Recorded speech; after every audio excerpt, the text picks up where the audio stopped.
Let's go. I wake up to a little bit of drool on my pillow, feel like it's gonna be a bad day. Yeah, I'm tired of shit, and the coffee ain't hit yet, damn, ain't that great. I don't wanna go to work, cause my boss is a jerk, and I'm not even that paid.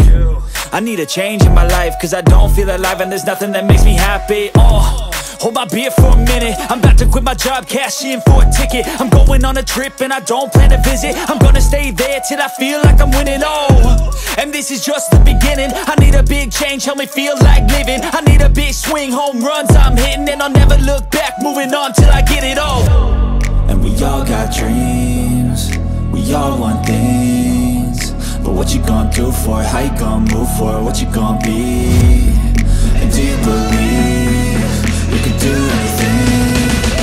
But what you gonna do for it? How you gonna move for it? What you gonna be? Even when you feel low, you can still go. Even when you feel slow, you can still go. Even when there's no hope, you can still go. I never answer to no, man, I still go. Go, go, go, go, go.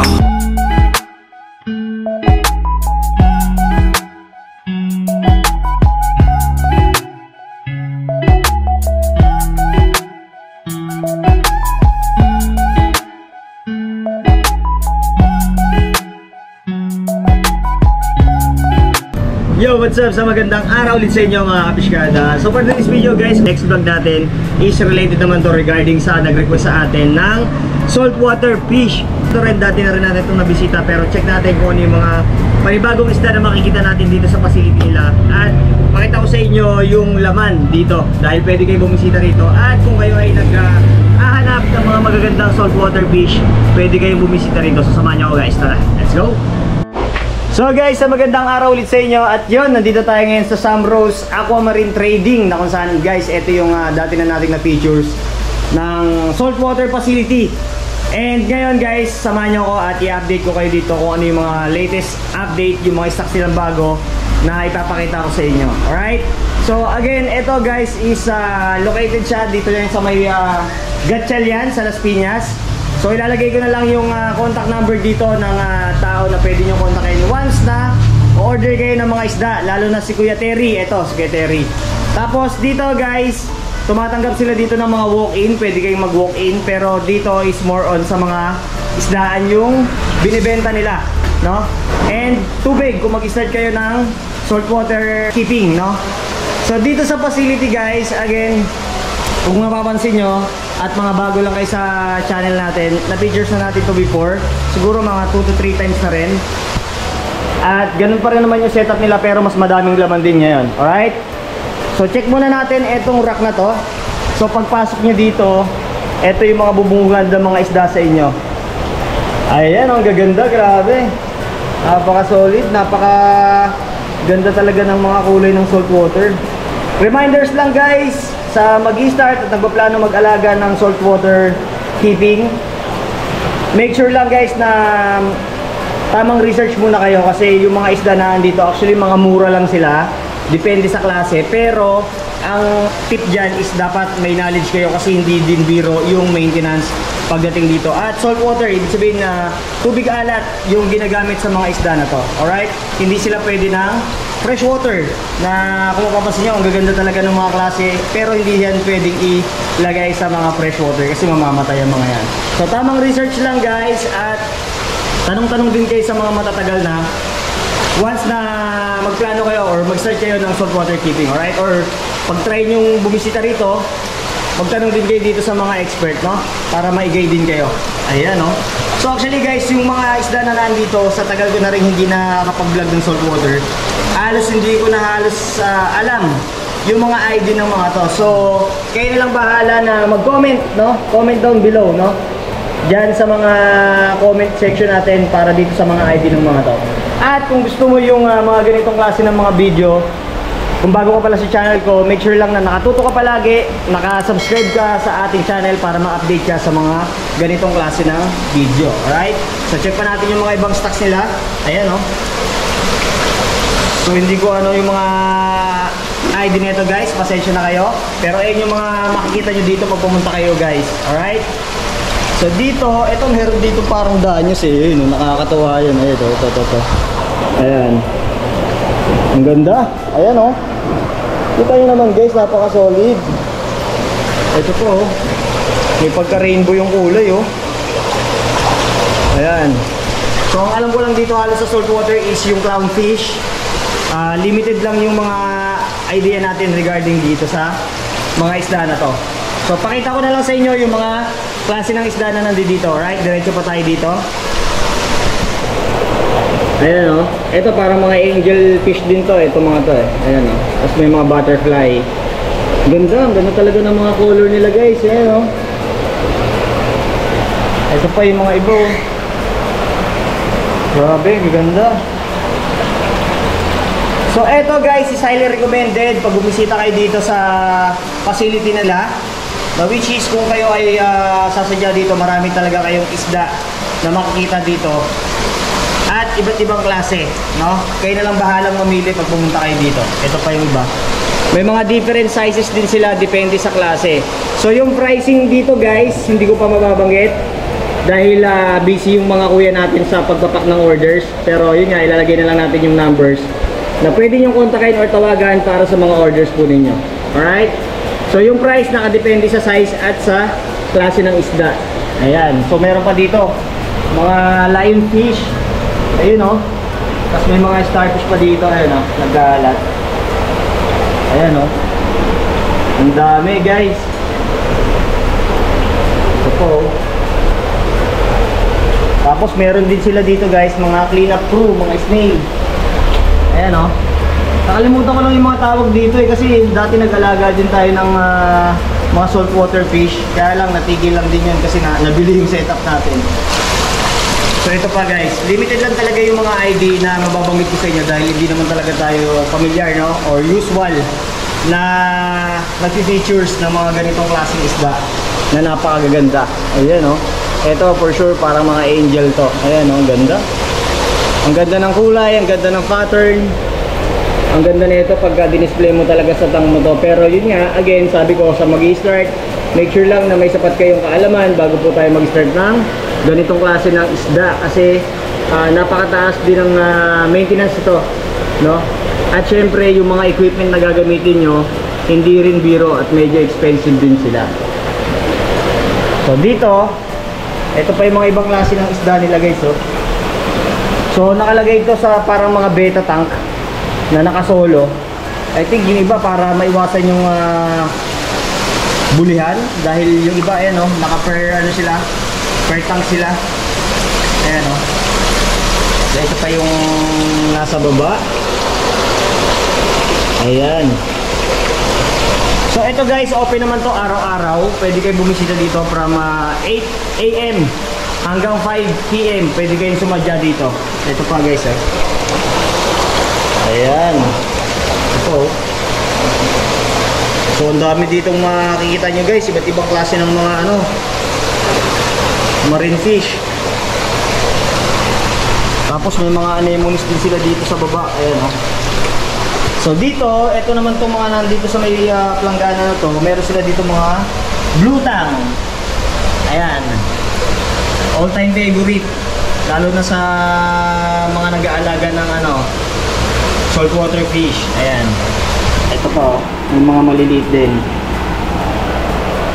Ganda. Dito guys, ito, di mawawala sa saltwater fish yung ating mga clownfish. Ayan o. Grabe, ang ganda. So mura nyo lang ito mabibili dito. Actually parang nag-range lang to ng mga 50 pesos to 100 pesos dati na features natin sila. So nakadepende sa size ng clownfish. Kagaya nito medyo malalaki, mga good size na rin to guys. Ayan o. So nag-range na to ng mga 2 to 3 inches yung size nila. Ang ganda guys. So ito pa yung ibang klase ng clownfish. Ayan. Black and white pattern naman. So dati nag-alaga din ako nito eh. Ito.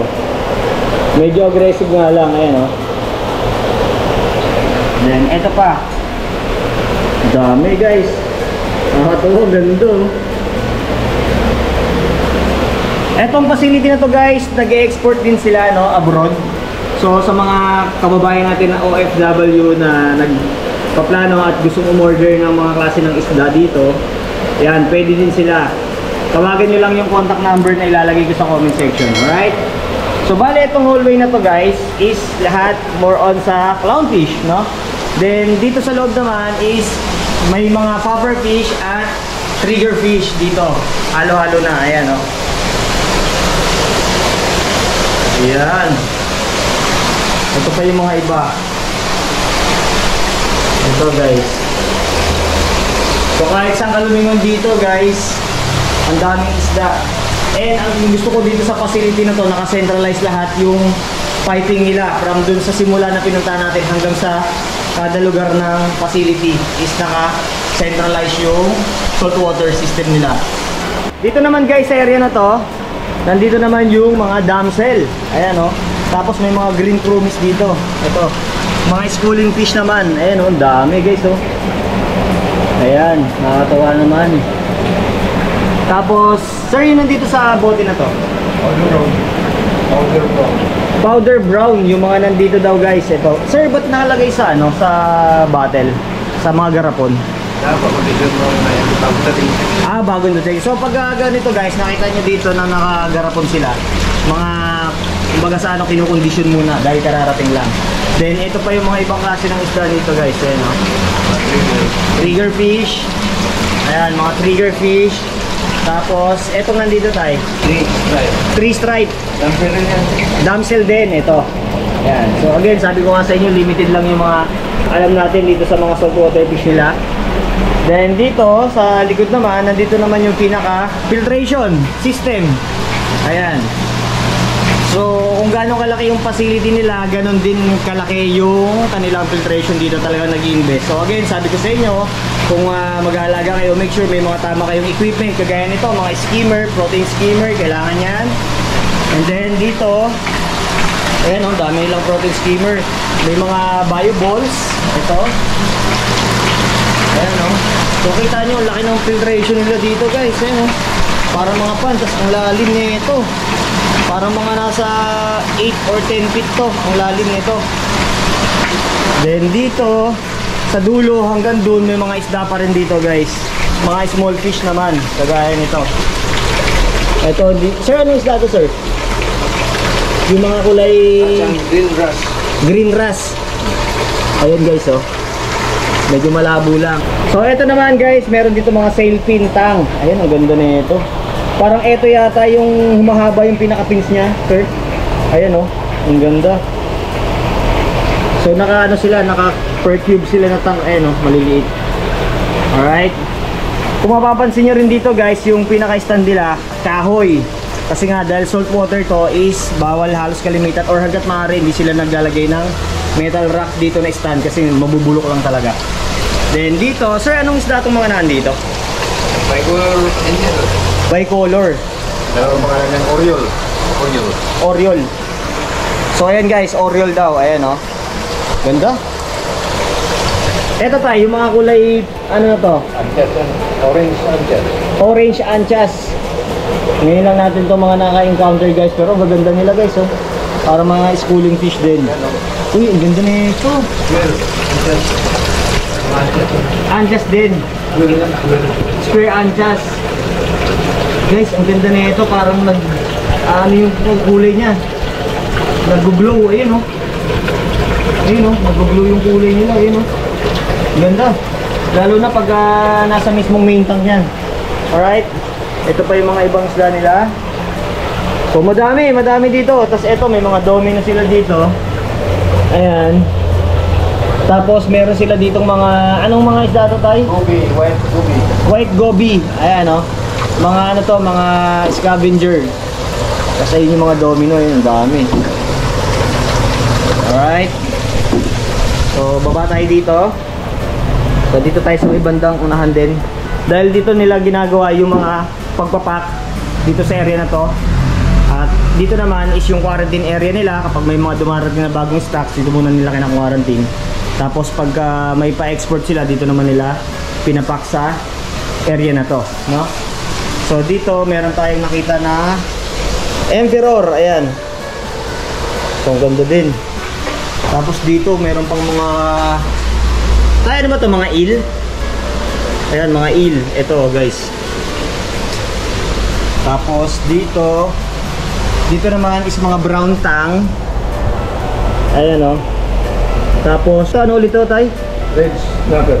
Red snapper. Ayun o. Ito yung parang stripe na to. Ayan. Grabe, solid o. So dito naman guys, meron ditong mga lipstick tang. Ayan o. So nandun sila. Ayun o. Dami guys. Ayan pa. Ayan o. Ayan. So dito naman guys, sa isang facility nila, dito naman yung mga invertebrates, which is yung mga anemones. At may mga starfish tayo nakita dito. Ayun o. Ito guys o. Ang dami. Ayan o. Ito po o. Mga ano to, tayo, mga long tentacles. Long tentacles anemone. White flat. Bubble tip. Bubble tip anemones. Ayan. Ito yung red. Ito ba yung red? Magnificent ano? Magnificent. Ito guys, anemone. Ayan o. Laki. Ayan o. So meron pang iba. So kayo na lang bahala dito magpa-assist kapag pumunta kayo dito sa mga iba't ibang klase ng mga anemones. Tapos ito, anong isda to, tay? Knife fish. Knife fish. Uy, may ganito rin palang isda sa saltwater na knife fish. Ayan o. So parang mga kutsilyo talaga sila. Tapos yung langoy nila naka-explant ng pagganito. So dami. Ayan o. Napakasawali. So dito guys, pag pumunta kayo, kayo na lang bahalang mamili dito sa mga stock dahil marami talaga silang stocks dito. At yung facility nila dito, napansin ko mas maraming stocks na dumating ngayon. And pasalamat ako kay Tatay Iking. Ayan, pinayagan tayo na mag-features dito sa Samrose Trading, no? So again, lahat ng mga isda dito, meron naman silang legit papers. Bawal dito yung mga coral sa mga maghahanap. Wala kayong mabibili dito. Available lang is more on isda, saltwater, fish. Then yung mga ibang gamit, pwede nyo na i-order sa online. Alright?